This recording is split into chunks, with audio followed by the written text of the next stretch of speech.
Hola a todos, en el vídeo de hoy quiero hacer una reflexión.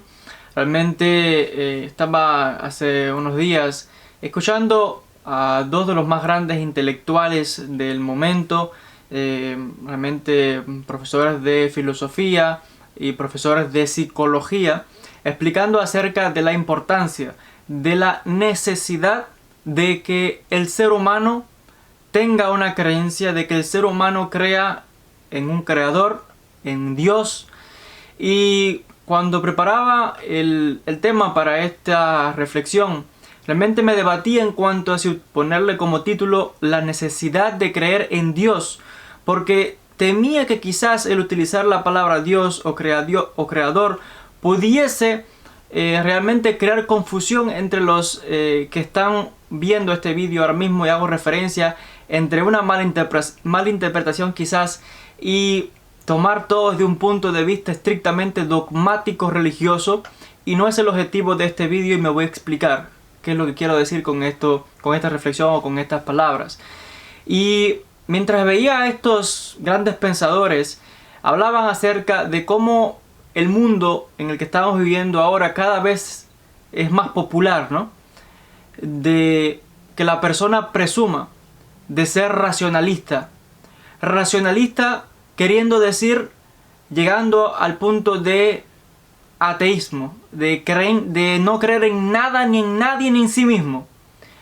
El punto tal de que ahora es como algo popular, ¿no? Si en una época antigua el ser humano siempre se ha caracterizado por su, digamos, naturaleza, algo innato que está en el ser humano, este sentido espiritual, la creencia en un ser superior, y era algo pues más que conocido por todo el mundo, o donde la mayoría del mundo, digamos que, aunque todavía es así, ¿no? La mayoría del mundo, digamos que es observante religioso, pero cada vez más me refiero que hay una tendencia a jactarse de no creer en Dios, de no creer en un creador, de creer en algo a ciegas, no tener ninguna base, y es lo que explicaban estos profesores. Y también la intención de esta reflexión es quizás aclarar algunas ideas equivocadas que pudiese tener la mayoría de la gente en cuanto, por ejemplo, a la filosofía o en cuanto al mundo de la academia. A veces en las masas del pueblo, que normalmente no tienen acceso a las universidades, o no han ido a la universidad, o no saben mucho del mundo de la academia y de la investigación, cuando escuchan de la universidad o cuando escuchan, por ejemplo, de la filosofía, mucha gente inmediatamente asocian a este tipo de personas con la incredulidad, con el ateísmo, con la negación del creador, de Dios y de todo. Y yo creo que aquí también hay un malentendido. Es cierto que en las academias hay, ya decía, un pensamiento racionalista que no está de acuerdo o va muchas veces en contradicción con las creencias dogmáticas de las religiones. Y aquí incluyo a todas las religiones, porque todas las religiones son dogmáticas y tienen la necesidad de ser dogmáticas. Porque es algo que indiscutiblemente, a través de un proceso de cientos de años o miles de años, depende de cuán antigua sea esa religión, quiera o no quiera, las tradiciones y costumbres llega el momento en que se convierten en dogmas. Estos dogmas se convierten en leyes, y aquel que se sale de este dogma o de esta estructura se le ve como que se ha salido del grupo, ¿no? Y lo cierto es que, por ejemplo, en el campo de la filosofía, normalmente la gente cree que los filósofos plantean una idea contraria a Dios, o que son racionalistas al extremo tal que son todos ateos, y que el filósofo no tiene nada que ver con la espiritualidad ni con el mundo de la creencia en un creador, etc. Y esto yo diría que es un desconocimiento más bien de las masas. Yo diría que es todo lo contrario. Aquel que ha estudiado la filosofía meramente sabe que hay diferentes escuelas de filosofía, diferentes grandes pensadores, cada cual con sus diferentes teorías de cómo vivir la vida, porque la filosofía es simplemente la búsqueda de ese camino de cómo, digamos, vivir la vida de una manera ética, de una manera responsable. ¿Qué significa vivir de forma ética? ¿Qué significa vivir de manera responsable? Y los filósofos lo que se plantean una serie de preguntas que a veces la gente pasa por desapercibido o las da por sentado, y el filósofo está todo el tiempo buscando las grandes cuestiones de la vida. Igual podríamos decir que el religioso, porque hay filósofos que también estudian el mundo religioso, en cuanto a por qué nacimos, por qué morimos, el sufrimiento, todo esto lo estudian los filósofos. Si alguien ha leído alguna vez las obras filosóficas, se percatará que desde la época de Sócrates, Platón, Aristóteles, hablo de los grandes filósofos, hasta el presente, todo el tiempo están discutiendo acerca del alma, de la inmortalidad del alma, creencia absoluta que tenía en este caso los grandes como Aristóteles, por ejemplo. Creencia en la inmortalidad del alma, de que el ser humano tiene un alma, que sobrevive a la muerte. La creencia en un creador, en un orden que hay establecido. Y así montones de filósofos hasta el día presente que hablan y analizan en cuanto a la complejidad de la vida, en cuanto a la muerte, en cuanto a todo este mundo espiritual. Aquel que ha estudiado cómo Aristóteles explica el mundo de las esferas, el mundo de los espíritus, el mismo Sócrates que decía que había un espíritu que al parecer se comunicaba con él y le enseñaba también filosofía, algo parecido que encontramos también, por ejemplo, en el judaísmo encontramos rabinos que tienen comunicación con los que llaman magidim o guías. En el cristianismo encontramos también a los místicos del cristianismo que tienen comunicación con el mundo espiritual también. En el mundo del Islam, donde quiera, encontramos esta conexión.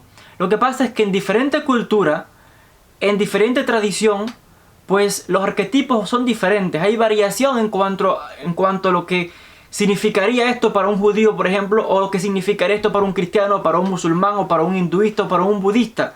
Pero esta chispa de espiritualidad, de divinidad, está presente en todas las religiones, está presente en todo ser humano, incluso en el ateo, sea que el ateo lo quiera reconocer o no, como quiera no hay manera que se pueda escapar. Porque si algo que han explicado los grandes pensadores en cuanto a que el ser humano está compuesto pues, de materia y también de un lado espiritual, que es el alma del ser humano. Esa alma que es inmortal, como explicaba ya decía los grandes como Aristóteles y otros. Y esto es algo que también el mundo debe conocer y que erróneamente se piensa que el filósofo, el pensador, la gente de la academia, y esto también la academia tiene culpa a veces de quizás no llegar a las masas o de no explicar estas cosas, y hay como una desconexión aquí, una forma errada. Y entre las masas de gentes populares, mucha gente que son aficionados a estos temas, pero que no han estudiado de manera profesional o en profundidad, ya decía que se jactan en cuanto a ser ateos o a no creer en algo. Muchas veces es cierto que esto se debe a desilusiones que tienen con su propia religión. Se han puesto bravos con, no sé, con el cura, con el pastor, con el rabino, con el imán, con el gurú, con quien sea, y la cogen contra todo un sistema religioso y llega al punto de la negación absoluta. Lo cual, otra vez, sea que la persona lo niegue o no lo niegue, como quiera no se puede desconectar porque es algo que está intrínseco en la naturaleza humana. Y si algo que los filósofos han dedicado tiempo a estudiar todo esto y a explicar en cuanto a la naturaleza, el lado espiritual del ser humano, es algo innegable, que el ser humano tiene dentro de sí la necesidad. Y por eso ponía el título ese a esta reflexión. La necesidad de creer en Dios, en un creador, en un ser superior, como quiera que usted lo quiera llamar. La idea está por ahí, lo que me refiero. Es algo superior al ser humano que dicta normas morales por la cual quizás uno deba guiarse. Que muchas normas morales van variando de religión a religión o de cultura a cultura. Muchas veces una cultura también tiene este tipo de normas que son, digamos, el resultado de la experimentación del ser humano y de la selección de lo que es mejor para el ser humano y el rechazo de aquello que puede ser perjudicial. Y realmente decía la necesidad de creer y no la importancia de creer, porque es diferente. Es importante, es cierto, pero es una necesidad primeramente, porque es algo intrínseco dentro del ser humano, este lado espiritual, que a veces aquellos que se jactan de ser racionalistas o de ateos, pues en muchos casos a sustituir esto o a reprimir este lado espiritual o a reprimir la creencia en un creador, muchas veces no tienen con qué sustituirla, simplemente no creen en nada o están sin rumbo, o muchas veces la sustituyen por otra cosa que tampoco le aporta ningún beneficio, por donde no hay, digamos, una moralidad superior, donde no hay, digamos que el temor de que sea alguien superior al ser humano y que ha dictado normas o que dirige los asuntos del ser humano, entonces uno tiene que conducirse de una manera como si Dios existiese, citando las palabras de unos grandes pensadores. Porque la gente dice, bueno, yo creo en Dios, Decir yo creo en Dios a veces es muy peligroso, porque decir que creo en Dios y observamos el mundo, y aquí incluyo a religiosos y no religiosos, se comportan realmente como si Dios no existiera. Porque si el no religioso se le ataca y se le critica, el religioso que dice que cree en Dios, cuando se examina su vida y todas las barbaridades que cometen los religiosos, entonces dice, bueno, si de verdad creyeras en Dios, esa no es la manera de conducirse. Por tanto, digamos que decir que alguien cree en Dios o que conoce a Dios es realmente complicado, digamos. Es muy profundo realmente si pensamos de verdad, si analizamos y ponemos la mente en funcionamiento con lo que significa eso. Más acertado, decía un pensador, que es bien más que conocido en el mundo occidental ahora, el profesor de psicología, Jordan Peterson, probablemente uno de los más grandes pensadores de Occidente, o el más grande de Occidente ahora mismo, según algunos. Y es que más acertado sería decir que yo me conduzco en mi vida como si existiera Dios. ¿Qué quiere decir esto? Que cada día uno tiene que esforzarse por mejorar en sí mismo, por cultivar cualidades, por combatir el mal. Porque es más que obvio que la naturaleza del ser humano es pecaminosa, es la inclinación al mal constantemente, y el bien tiene que batallar con salir a flote. La gente a veces da por sentado y cree, qué bueno es fulano, qué buena es tal persona, todo el mundo es bueno. A veces eso puede ser engañoso. No existe tal cosa. Todo ser humano, hasta aquel que se ve el más grande rabino, el más grande padre, el más grande gurú, el más grande imán, que dicen que no tienen pecado, falso. Todo el mundo es pecador, todo el mundo tiene una naturaleza innata dentro de sí.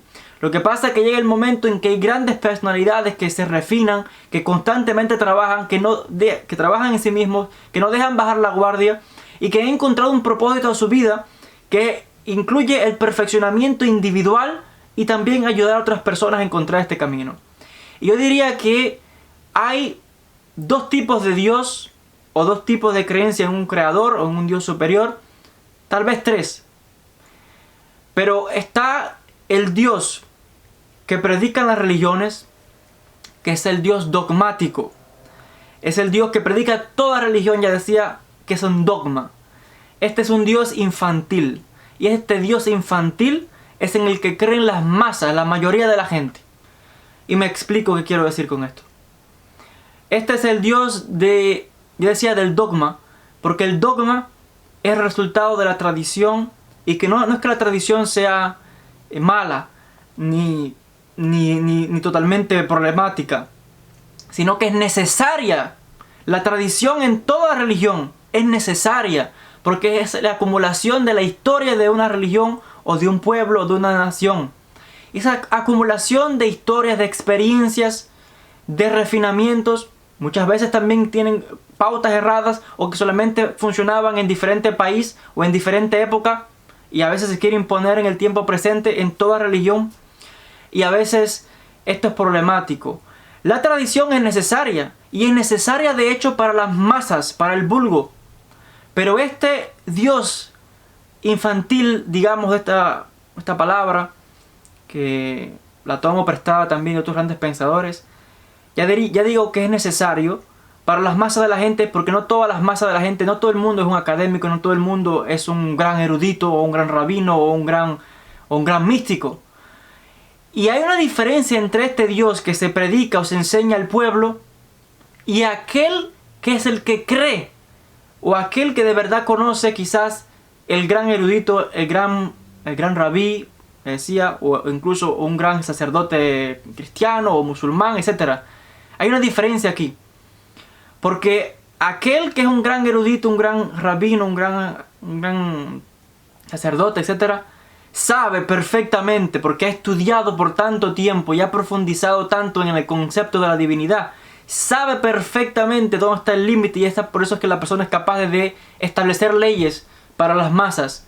Pero él sabe perfectamente que la divinidad real no es aquella que le están mostrando a las masas de gente, y que es necesario mostrársela de esa manera, porque de lo contrario no podrían quizás soportar o comprender la profundidad de lo que significa este concepto de Dios, de la divinidad. Y este también yo diría que de estos grandes eruditos que marcan una diferencia con el pueblo, digamos, es el mismo de los filósofos, porque muchos de estos maestros religiosos también fueron grandes filósofos. Este Dios, que no es el Dios infantil necesario de las masas del pueblo, este Dios de los académicos, de los grandes pensadores, es el mismo Dios de Maimónides, de Rabbi Moshe ben Maimón, que también fue un filósofo. Es el mismo Dios de Rabbi Hasdai Crescas. Es el mismo Dios de Rabbi Yehudá Alevi. Es el mismo Dios de Ibn Arabi, de Abul Hassan al-Shustari, de Ibn Sina, de Ibn Rushd, o de Santo Tomás de Aquino, o de San Agustín, o de los grandes pensadores del cristianismo. Porque ellos, como grandes intelectuales, tienen una comprensión mayor de la divinidad y saben que no pueden exponer al pueblo claramente este tipo de tan elevado de conocimiento porque requiere mucho esfuerzo. No todo el mundo puede dedicar tiempo a estudiar o a profundizar. Y por tanto, pues hay que poner las cosas sencillas para el pueblo. No se le puede complicar con mucha teología o con muchas cosas, sino hay que decirle claramente las cosas como son. Haz esto para que te vaya bien, no hagas aquello para que te vaya mal. Esto es incorrecto, esto es pecado, esto es el bien. Haz el bien con los demás, etc. Son normas morales que son necesarias. Y debido a que el que es, digamos, intelectual, o el gran maestro, en este caso, en cualquier religión, debido a que él conoce precisamente esto, es capaz de diferenciar y es capaz de establecer normas y códigos legales para las masas del pueblo. Pero él mismo es el que sabe dónde está el límite y cómo puede establecer la ley o el mandamiento o la instrucción, cómo cambiarla y cómo modificarla. Algo que las masas no saben hacer, porque no están capacitadas y no están entrenadas. Es como, por ejemplo, a un bebé.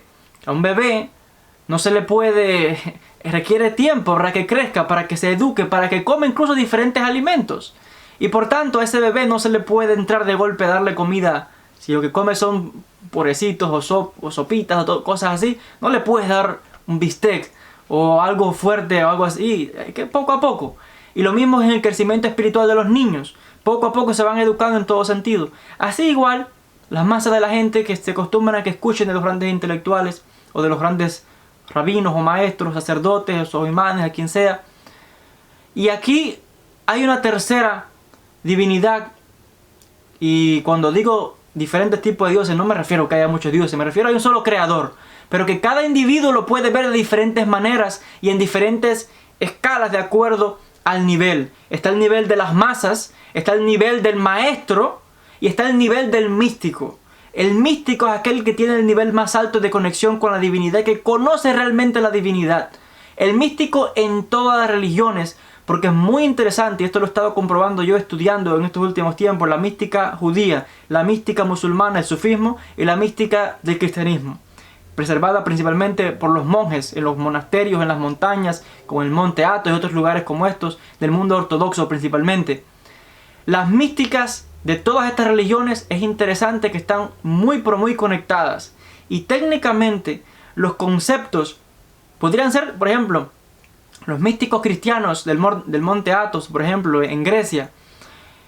Sí, son cristianos, pero los conceptos tan elevados y comprensión tan profunda que tienen no es la misma enseñanza que le dan a la gente, a las masas cristianas. O el místico judío tiene tales conocimientos elevados que no los revelan a las masas del pueblo judío. O el místico musulmán igual. Y no es que lo prohíban o sea algo secreto que aparten a la gente, no es eso. Es que explicarlo a la gente no comprendería nada. Porque requiere mucho estudio, años y años que la gente no está dispuesta a estudiar. La gente no quiere leer nada, la gente no lee ni las escrituras. Muchas veces, no todo el mundo, pero la mayoría de las masas no tiene tiempo para leer nada. La gente está haciendo otra cosa. O digamos mejor que da prioridad a otras cosas, tiene muchos problemas. No todo el mundo es un académico o un gran intelectual y por ello hay maestros para que eduquen a las masas. Y en cuanto a los místicos, son los que llegan a una comprensión tal de la divinidad, donde buscan constantemente unirse con la divinidad. Buscan constantemente la experimentación de la divinidad en sus vidas. Y son los que alcanzan un nivel, digamos, tal como la profecía, un nivel tal como la evidencia, un nivel tal como la capacidad de obrar milagros, un nivel tal de purificación, donde han arrancado de sí o han puesto, digamos, en balance o en control el ego, digamos que los malos deseos, el rencor, la envidia, todo esto lo tienen más controlados, digamos, que otras digamos que la masa, por ejemplo. No digamos que entre las masas del pueblo se encuentren también, por supuesto, gente muy buena. Esto no es lo que yo me estoy refiriendo.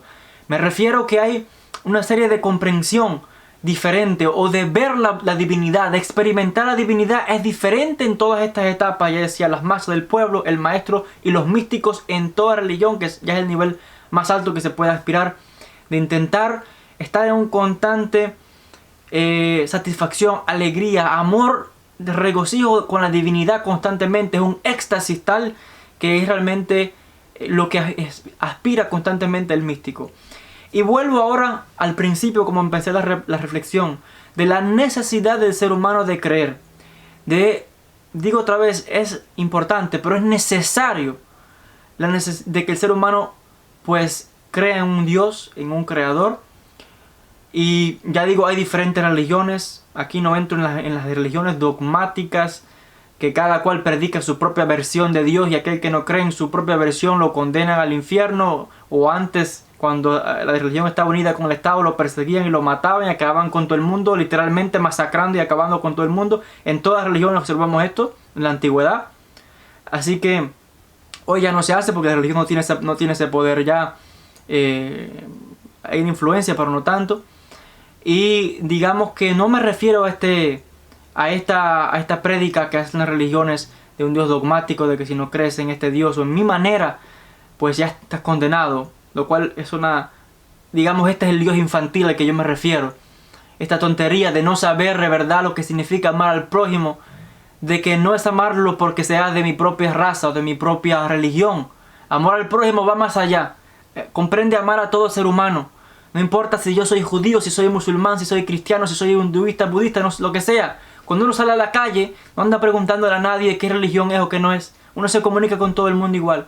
El mal existe en el mundo, y si el mal existe en el mundo, también tiene que existir un bien mayor. Lo puede llamar, ya dije, Dios, creador, ser superior, lo que usted quiera. Algo superior existe. Y el ser humano está conectado con esa divinidad. Y todos estamos conectados porque todos tenemos un lado espiritual, todos tenemos un alma también espiritual que anhela por esa divinidad. En toda tradición, ya decía, todas estas religiones son necesarias porque en cada cultura tiene su propia creencia y mantiene el orden en la sociedad con las masas de gentes, digamos. Y es necesario mantener esta moralidad. Y cada cual por su camino. El judío por su camino, el cristiano por su camino igual. Todos al final somos hermanos, pero cada cual ha nacido en un pueblo, en una cultura, en una tradición. Lo importante es ser capaz de apreciar la propia cultura de uno, pero a la vez también reconocer, escuchar lo que nos dice el vecino, lo que nos dice el prójimo, comprenderle, no querer imponernos sobre ellos y mucho menos querer exterminarlos, como muchas veces hemos ya explicado en el pasado sucedía. El amor del prójimo no implica amar a los que son míos, de mi familia solamente o de mi propia creencia. Va más allá de, aunque yo no esté de acuerdo con lo que él hace, no sigo su observancia. No significa que me tengo que cambiar a su creencia ahora para que todos seamos, como dicen, hermanos y nos amemos. No. Todo ser humano, nadie es igual. Todos tenemos diferentes creencias, valores, principios religiosos, filosóficos, morales, políticos, etc. Pero aún así, hemos de llegar a un acuerdo. Y ese acuerdo es el acuerdo de comprensión. Que aunque no vamos a estar al 100% de acuerdo en todo, porque ya digo, ningún ser humano es creado igual. Y de hecho el mundo funciona como tiene que funcionar precisamente por eso, porque hay diversidad. Pero aún así soy capaz de escuchar a otra persona, de comprender a otra persona, de reconocer mis propios errores, de llegar a un diálogo, a una convención y a un acuerdo. De traspasar la cultura, el idioma, la religión, y de amar a todos los seres humanos igual, teniendo presente que esto es lo que nos conecta también como cada uno que tiene una chispa divina dentro de sí, y conectados a un ser superior, a un Dios, a un creador. Y cuando uno, dependiendo de su religión donde esté, pero tiene estas normas morales de amar al verdad al prójimo, y de sinceramente, no que de boca, como dice la gente, yo amo al prójimo, pero no crees en mí o mi religión y te quiero mandar al infierno. Esto es toda religión que predica tal cosa, para mí está totalmente no sé, alejada de la divinidad realmente, porque nadie que dice que creer en Dios, por eso decía que decir creer en Dios es peligroso, porque si uno analiza profundamente lo que significa esta frase, no le diría a otro: si no crees como yo, vas al infierno. O hablar tonterías o mal del prójimo. Hay desavenencias en el ser humano, el mal está más que presente, es cierto, pero aún así está la refinación constante de la persona, el trabajo constante dentro de uno mismo y de ser capaz de que, aunque cueste trabajo, porque el bien le cuesta salir y reflejarse entre tanta masa de oscuridad, pero no es imposible. Y esto es precisamente la reflexión que quería hacer, teniendo presente otra vez: hay mucha gente atea, hay mucha gente que no cree en nada. No importa, cada cual tiene su camino, ya la vida se encargará de poner en su sitio. Ya, como dicen, esa divinidad que está por encima de todo observa a todo el mundo. Uno puede ayudar a otro, influir sobre otro, por la decisión final es de cada individuo. Y también está en las manos de la divinidad. Y realmente, ya decía, esta tendencia popular que hay de no creer en nada, de mucha gente creen como que racionalizar el mundo de la academia, de no creer, y de que es algo de enorgullecerse de no creer. Ya diga que a veces son desilusiones que tiene la gente por los sistemas religiosos, que son dogmáticos e infantiles a los que me refiero, pero no en cuanto a la verdadera esencia del ser humano, en cuanto a la verdadera divinidad que está en cada uno de nosotros. Y digo otra vez, y vuelvo a repetir, la necesidad de creer en un creador, no porque lo diga yo, porque está innato en cada ser humano, y es contar los números de filósofos que en sus obras han defendido la creencia en Dios, la creencia en un creador, que no será el Dios que predica la religión dogmática, pero sí está la creencia en un Dios o un creador, y se conducen de manera moral. Hay diferentes caminos: está el camino del místico, está el camino de aquel que sigue la religión dogmática, pero si le va bien, está contento, está alegre, muy bien, ese es su camino. Y también el camino del académico, del filósofo, etcétera, etcétera.